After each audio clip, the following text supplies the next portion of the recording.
Bienvenidos a Vox Ultratumba, donde discuto temas de religión, filosofía, política y cultura. En este episodio voy a discutir el segundo arcano del tarot, que es la sacerdotisa, también conocida como la papis, la mujer papa. Y como continuación de la serie, seguimos en esta navegación de los arquetipos místicos que se manifiestan en la tradición de tarot y cómo varían dependiendo de dichas tradiciones. Pero antes de comenzar, recuérdense de suscribirse al canal, denle a like si les gusta el contenido, compartan el video, comenten el video y denle a la campanita si quieren recibir notificaciones cuando saque un nuevo video. También no olviden de seguirme en X y si quieren apoyar al canal, visiten la tienda del canal para que puedan obtener artículos que a su vez pueden utilizar para promover el canal, y hacer cualquiera de estas cosas realmente ayuda, se los voy a agradecer. En cuanto a la sacerdotisa, esto viene posterior al mago. Vayan a el playlist del canal sobre el tarot en particular y pueden verlo en orden si quieren. Esta carta, al seguir el mago, usualmente es asociada con la continuación de la acción, pero ante el umbral de lo posible, la sacerdotisa custodia lo que nunca fue dicho. O sea, en otras palabras, el mago representa la acción, la efectualización de la intención mágica, del proceso de manifestar la intención o el deseo. Y la sacerdotisa implica cierta dualidad. El elemento numerológico es inevitable aquí.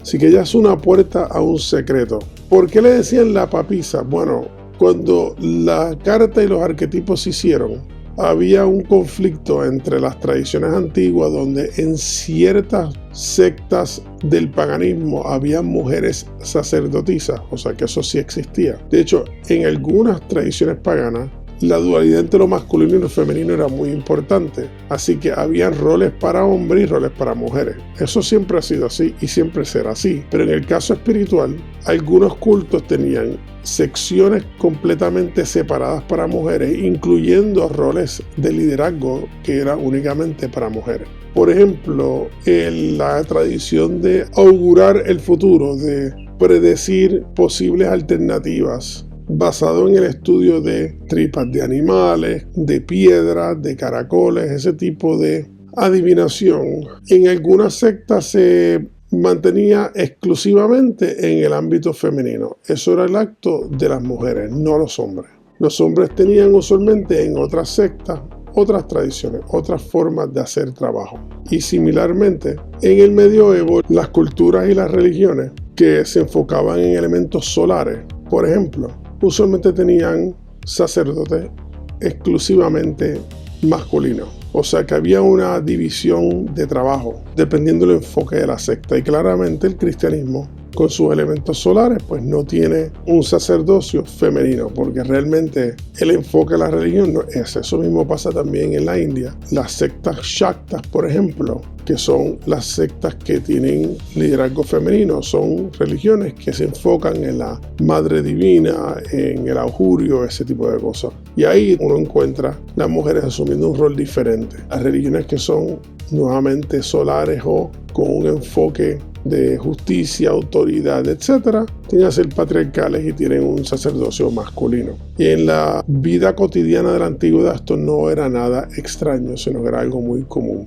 En el caso de cuando estas cartas se definieron, pues realmente no existía una tradición de sacerdocio femenino como lo había antes del cristianismo. Por lo tanto, la única imagen que se les ocurrió hacer era una que representara la leyenda de que en un momento dado hubo una mujer que se hizo pasar por un sacerdote y eventualmente logró ser papa. Esto es una leyenda que realmente nunca pasó, pero como era una leyenda muy popular en la época porque jugaba mucho con la idea de el disfraz y el elemento teatral involucrado en todo esto y la posibilidad de que alguien se pudiera pasar por alguien que no era, pues era muy interesante y se convirtió en una leyenda popular y se utilizó como símbolo para la papisa. Pero la sacerdotisa pienso que es una mejor representación de lo que la carta significa, porque es el elemento más fluido y dual de la feminidad que está representado en esta carta. O sea, el misterio, el elemento de la autoridad en el misterio, pero aún así habiendo un elemento de conflicto interno que se manifiesta en esta carta. Así que aquí usualmente es representado como el velo entre lo profano y lo oculto. Esas columnas que siempre aparecen en muchas de estas cartas, Boaz y Jaquín, aquí salen usualmente invertidas. Depende de quién es el artista que hizo la carta, pero usualmente salen invertidas. Ella tiene un libro donde o una luna creciente o ambas, representando el conocimiento de lo no racional, lo lunar. Así que es como un tipo de balance a el mago, que tiene un elemento claramente masculino. Así que ella crea un balance. Nuevamente estas dos columnas se asocian también con el sol y la luna, y ella está en la representación de la luna. Así que es una carta netamente femenina. Esa agua que ponen usualmente a los pies de ella es el subconsciente, el mar tenebroso de la alquimia, como se le conoce. Ella es más un guardián, no necesariamente un maestro. Es la puerta, el umbral, como mencioné anteriormente, por donde se puede cruzar al conocimiento prohibido. La intuición versus la transmisión, que es el conflicto básicamente o la combinación del logos y la gnosis. Interesantemente, esta carta no es la maternidad, aunque tiene el elemento femenino. La maternidad se manifiesta posteriormente. Aquí se manifiesta la virginidad, la potencialidad no actualizada. Así que el elemento femenino, igual que el masculino, tiene muchas capas y muchos elementos. En esta carta se manifiesta un elemento como portal hacia lo que viene en la serie de cartas. Claro, esta carta también tiene un lado que puede ser invertido y usualmente representa la superstición, un intelectualismo estéril, una histeria inclusive. Así que la carta invertida pues tiene todos estos elementos que usualmente son negativos de este arquetipo y que pues como arquetipo, a diferencia de las cartas regulares, que los arcanos menores tienden a ser más específicos. Por ejemplo, si te sale un rey o te sale un príncipe en los arcanos menores, usualmente es una persona literal cuando la gente lo usa como adivinación. O sea, si es un femenino, es usualmente una mujer, y si es un masculino, es usualmente un hombre. Pero en los arcanos es un arquetipo femenino, no necesariamente una persona específica que se está mencionando en la tirada. Como he mencionado antes y lo repito aquí, las cartas no se tienen que utilizar como adivinación. Yo estoy muy consciente que en la mayoría de las religiones normativas, lo que le llamarían las religiones de a la derecha, la adivinación es considerada algo malévolo o por lo menos ofensivo a lo mínimo, porque se está atentando cruzar un ámbito que no le toca al ser humano, sino que está en las manos de Dios. Entonces, pues realmente utilizar cartas o bibliomancia o cualquier tipo de estrategia para tratar de predecir lo que va a suceder es visto como algo malévolo y oscuro. Sin embargo, las cartas funcionan también como una metodología de autorreflexión y de autoanálisis en la cual uno va aprendiendo sobre cada arcano y mediante ese proceso pues va entendiendo ciertos conceptos que usualmente se pueden entender con estudios teológicos, pero que con las cartas se simplifica bastante. Y es una bonita combinación de arte gráfico con el arte filosófico. Y de hecho ese fue el atractivo principal para mí, la idea de las imágenes, de las iconografías como método de comunicación. En el cristianismo tradicional, que es el ortodoxo, es el más antiguo, los iconos se utilizan de esa manera. Son métodos de enseñanza, pero también son portales míticos hacia el mundo divino. Y por eso la tradición era hacerlos en 2 dimensiones, porque el propósito de esas 2 dimensiones es que no sea exactamente como el mundo que percibimos, que sea diferente, pero que sean también especiales, por eso no son firmados, porque la iconografía como portal no le pertenece a nadie en particular, sino que le pertenece a todos. Y las cartas son un tipo de iconografía moderna que trata de representar conceptos filosóficos muy antiguos que incluyen sensibilidades paganas que ya se habían perdido o se han perdido en cierta manera, aunque uno podría argumentar que eso nunca se pierde, porque todos los sistemas religiosos lo que hacen es reinterpretar o redefinir conceptos Lo vemos en el cristianismo antiguo con la palabra logos e hipostasis, etcétera, que eran términos que se utilizaban en el paganismo, que son utilizados de forma bíblica o cristiana para que sean adaptables. Igual que mucha gente en el occidente usa el término karma, muchas veces de forma incorrecta, pero aún así ha sido de una manera u otra reinterpretada para definir cosas que se ajustan más a la mente occidental. Así que si ponemos esta carta en contraste con el mago domina los elementos, como dije en el otro episodio. Ella los disuelve en ambigüedad. Si lo analizamos de forma alquímica, ella es la disolución, mientras que el mago es coágula. Así que vemos un proceso alquímico también ahí. La idea de la papisa como símbolo de los cátaros, yo tengo un poco de duda de la certeza histórica de este concepto, pero lo menciono porque está ahí relacionado de forma un poco distante, pero Eliphas Levi y algunos pensadores veían a la papisa como una representante del gnosticismo. Claro, eso trae muchos problemas porque el gnosticismo es anti-existencial.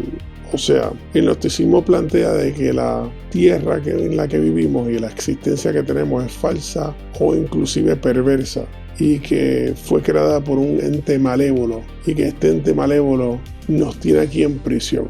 Entonces, pues, este concepto es problemático con las mismas dinámicas internas del tarot, porque el tarot está utilizando conceptualizaciones paganas que eran claramente positivas hacia la existencia, ¿verdad? Uno utilizaba la naturaleza misma y la fuerza de la naturaleza, que eran personificadas como dioses, de una manera activa y presente, no eran rechazadas como malévolas. Así que, en mi opinión, tratar de conectar la papisa con una conceptualización gnóstica es muy difícil, especialmente posteriormente cuando las cartas empiezan a representar otros elementos de la vida que los cátaros rechazaban. Así que la sacerdotisa no responde. Su poder está en que el iniciado se formule las preguntas correctas. Ya veremos que la próxima, la emperatriz, lleva a otro punto de actividad y de acción, pero la sacerdotisa está en otra posición importante. Como diría Julius Evola, el saber oculto no se comunica, se presencia. Hay un elemento intuitivo, como he mencionado también en muchos otros videos, que es la clave de la sacerdotisa. Y en ese libro que ella tiene en sus manos, tiene el nombre de aquel que no debe ser nombrado, porque el libro irónicamente representa la información clara, establecida. Sin embargo, la sacerdotisa representa la intuición, la fluidez. Así que la posición del libro en las manos para mí siempre fue un poco irónico, a menos que cuando uno abre el libro diga que lo que no puede ser nombrado es lo que está nombrado. O sea, que haya un tipo de ironía en la presentación. Entonces, pues ahí se justifica.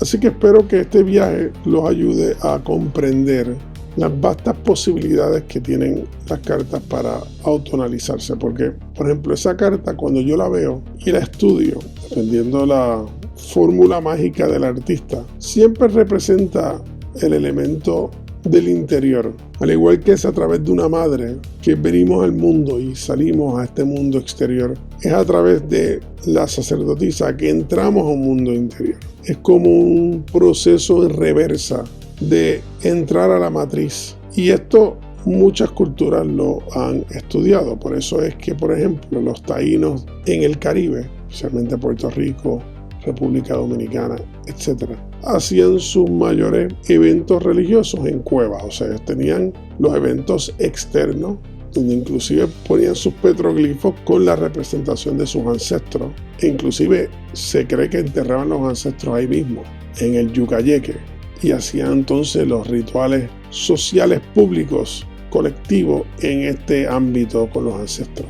Sin embargo, la mayoría de los ritos más privados y personales se hacían en cuevas. Era el regreso a la madre.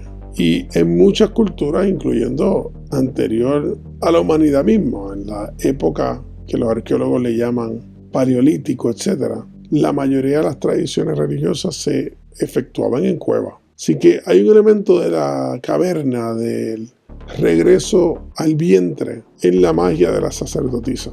Y hay un nivel de confianza de que la sacerdotisa nos está llevando al lugar correcto.